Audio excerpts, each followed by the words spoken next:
E aí, galerinha, voltamos aqui para a nossa revisão de conteúdo da aula 13. É isso mesmo. Vamos ver aqui quais foram os conteúdos que a gente trabalhou na aula de hoje. Vamos lá para a nossa tela. Muito bem, a gente falou sobre os conteúdos simbólicos da vida humana. E o que tem nesse assunto, gente? Vocês ainda lembram?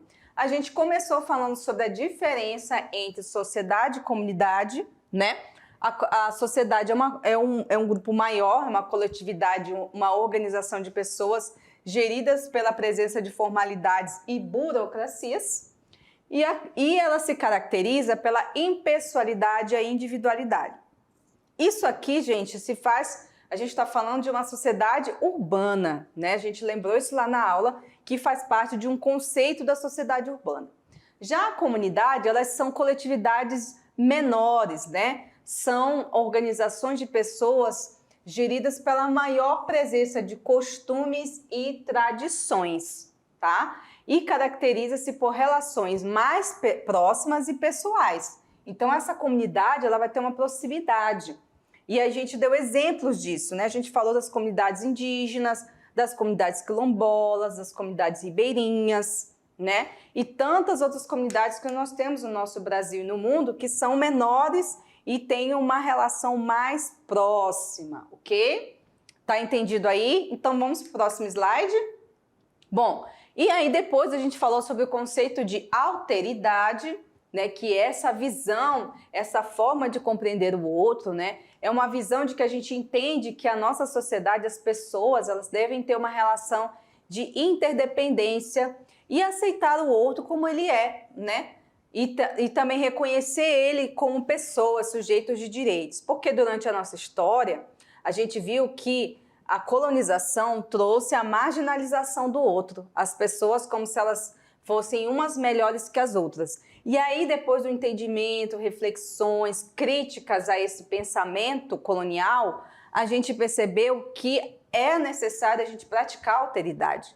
Olhar o outro como um ser humano igual a nós, com todos os direitos, com todas as complexidades, né? E com respeito. E aí, nessa vibe aí, a gente foi, então, falando sobre o preconceito. O preconceito se refere a atitudes ou pensamentos negativos que invalida as pessoas, invalida o outro, seja ele o preconceito por cor, por gênero, orientação sexual, sobre a questão econômica, né, sobre a nacionalidade. Tudo isso, gente, relaciona-se com esse tema do preconceito, tá?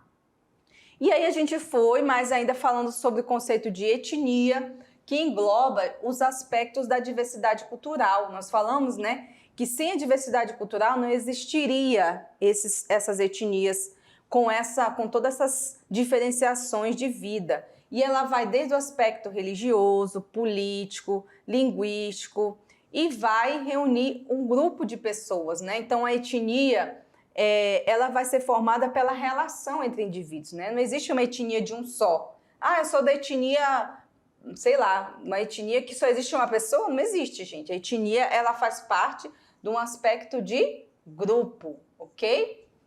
Então, gente, foi essas questões que a gente levantou nessa aula de hoje. Temos muitos detalhes lá durante a aula. Se vocês tiverem alguma dúvida, podem voltar à nossa aula e assistir de novo, e de novo, porque fica sempre lá no canal para vocês, disponível, tá? E a gente agora vai dar uma paradinha, um break, um intervalinho, para vocês tomarem um café e aí fazer atividade, tá? Não esqueça que é para fazer atividade, não é só para tomar café, não. E daqui a pouquinho a gente volta para corrigir, tá bom? Então, aguardo vocês.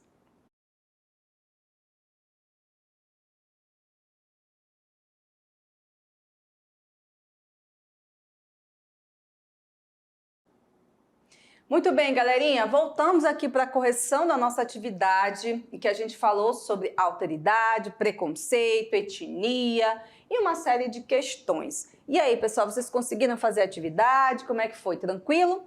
Então vamos aqui para a nossa correção sem enrolação. Olha só, até combinou, né? Correção sem enrolação, para que vocês já vejam se vocês acertaram ou não, né? Então vamos para a questão 1? Vamos lá. Leia junto comigo, tá, pessoal? Me ajudem aí. Não quero que a minha casa seja cercada de muros por todos os lados. Opa, desculpa, voltando de novo. Não quero que a minha casa seja cercada de muros por todos os lados, nem que as minhas janelas sejam tapadas.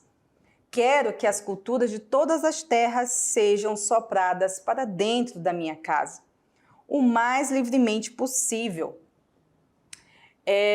Mas recuso-me a ser desapossado da minha ou de qualquer outra. Interessante, né, gente, essa parte, né, essa análise. Essa é do Mahatma Gandhi, Relatório do Desenvolvimento Humano de 2004, tá? Considerando as ideias do texto acima, assinale, né, a alternativa que representa a reflexão central. Então, qual é a reflexão central desse fragmento? Vamos lá. Letra A. Afirma que a globalização aumentou de modo sem precedentes os contatos e a união entre os povos e seus valores, reforçando o respeito às diferenças socioculturais. Será que foi isso? Crítica à intolerância com relação às outras culturas, gerando assim os conflitos comuns desse novo século. Será que é isso, gente? Ou a letra C? Indica o reconhecimento da diversidade cultural, além das necessidades de afirmação e de identidade, seja étnica, cultural ou religiosa. Será que é isso? Ou a letra D? Nega a existência de exclusão cultural e ressalta a homogeneização mundial e superação da eliminação de fronteiras culturais. Essa daqui eu acho que não, hein? Mas vamos lá, vamos continuar lendo aqui. Letra E. Afirma que apenas uma cultura deve existir e as demais devem ser extintas. Não, né, gente? Pelo contrário, não foi isso que o texto disse, não. Então, vamos lá, vamos por eliminação aqui, ó. Letra D e letra C, com certeza estão erradas, né? Porque ela está aí falando de exclusão, de homogeneização cultural. Não foi isso que o texto colocou, pelo contrário. Ela colocou a necessidade de termos essa diversidade, né? E nós temos a letra A, B e C. Qual dessas três vocês acham que está correta, hein, pessoal? Vamos ver aqui. É a letra C, galera. Muito bem. Ela diz o seguinte: indica o reconhecimento da diversidade cultural. Tá certo? Tá certo, porque o texto fala sobre isso. O texto coloca o reconhecimento, né? Além das necessidades de afirmação e de identidade, né? Ele fala de você se afirmar como uma pessoa que tem a sua identidade, mas também reconhecer a do outro, seja ela étnica, cultural ou religiosa, ok? Então, nós terminamos aqui a letra C. Vamos para o número 2? Vamos lá, leiam junto comigo aqui, gente. O continente africano sofreu e ainda sofre com várias políticas ditatoriais. Muitas delas foram financiadas por países europeus e pelos Estados Unidos, principalmente durante a Guerra Fria. Um dos regimes mais violentos foi o apartheid, que se caracterizou por uma política racial imposta pela população branca, que era a minoria, sobre os habitantes negros, que eram a maioria. Marque a alternativa que corresponde ao país africano que foi palco do regime apartheid. Eu acho que vocês já ouviram falar nesse regime apartheid, né? Que foi algo muito forte ali na região africana, né? E você vê que é uma região onde tem, né, um continente onde a sua grande maioria são negros, e ainda assim houve, né, esses episódios aí de racismo. Agora, qual foi o país onde isso ficou muito forte, né? Onde tinha essa separação mesmo, que apartheid é isso, gente, a separação. As pessoas negras não podiam frequentar os lugares dos brancos e nem os brancos poderiam ir nos lugares dos negros, tá? Foi aonde? Foi em Ruanda? Foi no Haiti, na Nigéria, na Somália ou na África do Sul? Vamos ver aqui. Foi na África do Sul, tá, gente? A África do Sul foi o palco desse regime, né? Onde a gente viu ali, por muitos anos, essa separação. Nos Estados Unidos também existiu, só que aqui está falando do apartheid africano, tá? Não foi lá dos Estados Unidos, que fica na região da América do Norte. Então, esse foi o país onde aconteceu esse fenômeno, tá? Muito bem. Então, parabéns para quem acertou aí a letra E. Vamos para a número 3. Vamos lá. Portadora de memória, a paisagem ajuda a construir os sentimentos de pertencimento. Ela cria uma atmosfera que convém aos momentos fortes da vida, às festas e às comemorações. Esse aqui faz parte de um fragmento do livro do Paul Claval, A Terra dos Homens, tá? É um texto da área da geografia. Então, de vez em quando, a gente traz uma geografia, uma história, uma filosofia, tá? Para nos ajudar a entender um pouco a sociologia. Não tem problema nenhum, tá, gente? Isso não tem nada de errado. Pelo contrário, é muito bom quando você consegue conversar com outras ciências. Bom, vamos lá, continuando. No texto é apresentada uma integração da paisagem geográfica com a vida social. Nesse sentido, a paisagem, além de existir como uma forma concreta, apresenta uma outra dimensão. Que dimensão é essa, gente? Vamos lá para a letra A. A dimensão política de apropriação afetiva do espaço. Ou a B. A dimensão econômica do uso dos recursos do espaço. Ou a C, a dimensão privada de delimitação de utilização do espaço. Ou a letra D, a natural de composição dos elementos físicos do espaço.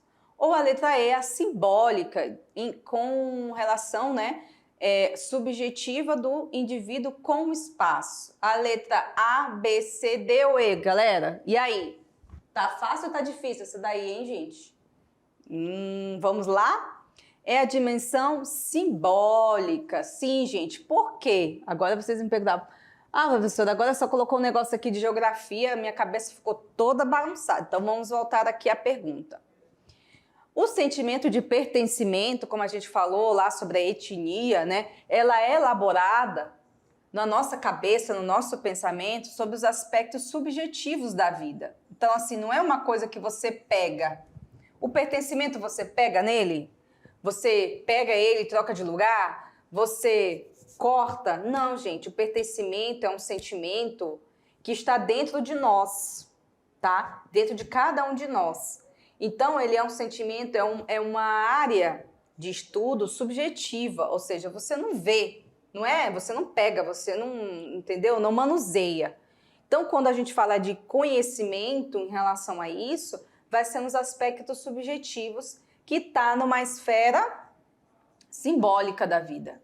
Então, todos nós, gente, a gente vai construir ao longo da vida os nossos simbolismos, aquilo que pertence a nós, que está dentro de nós, como sentimentos, afetividades, amores, desamores, afetos, desafetos. Então, quando a gente está num lugar que a gente gosta, a gente constrói, né, essa ideia de paisagem, a gente internaliza aquilo dentro do nosso coração, um sentimento, nosso coração simbólico, né? Não é do nosso coração órgão, não. Então, quando a gente internaliza esse sentimento, a gente cria, né, as memórias, a gente cria momentos da vida que a gente vai se lembrar para sempre, como, por exemplo, o mingau que a vovó fazia, o bolo que minha mãe faz, né? A festa na casa do meu tio, coisas que você vai levar para a sua vida que fazem parte desse universo subjetivo, desse universo simbólico. E isso vai ser variável para cada pessoa, para cada comunidade, para cada ser humano, tá? Então, por isso que eu estou explicando aqui para vocês. Quando a gente fala do pertencimento, a gente está falando do universo simbólico, que faz parte dessa relação subjetiva. Subjetiva é quando a gente não vê, não pega, não pode manusear. É uma relação que você vai internalizar dentro de você. E aí a gente pode ter várias memórias, várias situações em que nós vamos estar inseridos nessa relação simbólica, tá bom? Muito bem. Explicado, tá bom para vocês conseguirem entender? Então vamos para a próxima pergunta e última do dia, né? Qual é o conceito de comunidade, galera? Essa aqui também eu falei durante a nossa aulinha de hoje, né? Gente, comunidade é um grupo, um conjunto de grupos sociais que ocupam uma área relativamente pequena, tá? Uma área pequena, falando em termos geográficos, né?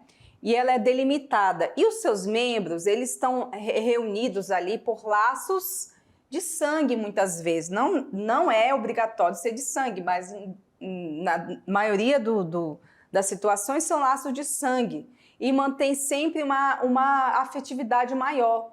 Isso também se reflete na herança cultural que eles têm, né? Uma herança histórica, cultural. E aí a gente vai ter vários exemplos de comunidades pelo Brasil, pelo mundo, que eu já falei durante a nossa aula, né? Falei da comunidade indígena, da comunidade ribeirinha, quilombola. E dentro dessas comunidades tem outras menores. A gente tem comunidades de pescadores. Lá no Nordeste a gente tem as quebradeiras de coco. Nós temos as rendeiras. Vocês já ouviram falar na rendeira, gente? Lá no Nordeste é muito comum você encontrar nos lugares lá do sertão, né? As mulheres que fazem as rendas. Gente, as rendas dessas mulheres são vendidas, é a coisa mais linda, porque é feito manual, sabe? Ponto a ponto ali. Então, todas essas comunidades, elas são grupos menores, podem ser as rendeiras, as quebradeiras de coco, as agricultoras e agricultores, né? Então, lá no Pantanal vai ter outros grupos, então isso vai ser variado, né? Dependendo da região que a gente está falando. Pode ser do norte, a gente tem aqui, no nordeste a gente também tem comunidades, no sul a gente também tem as suas comunidades. Cada uma delas vão estar relacionada com essa herança cultural, geográfica, que eles vão receber ao longo da história, tá bom? Então, gente, é isso. Espero que vocês tenham gostado da nossa aulinha de hoje, que tratou sobre esse tema tão legal, né? E essa questão aí do pertencimento, da etnia. E também a gente tem que falar dos temas chatos, que é o preconceito, que é o racismo, né? Para que a gente possa entender a importância que a gente vai dar a essas relações e também praticando sempre a alteridade, tá? Sempre olham para o outro com um olhar empático, sabe? Menos julgador e mais empatia, tá bom? Então, a gente fica por aqui. Eu encontro vocês, então, na aula 14, que é a nossa aula de revisão de prova, tá bom? Então, se preparem e lá vocês fiquem ligados para a nossa aulinha, que é muito importante antes da prova, tá bom? Um abraço e bons estudos para vocês!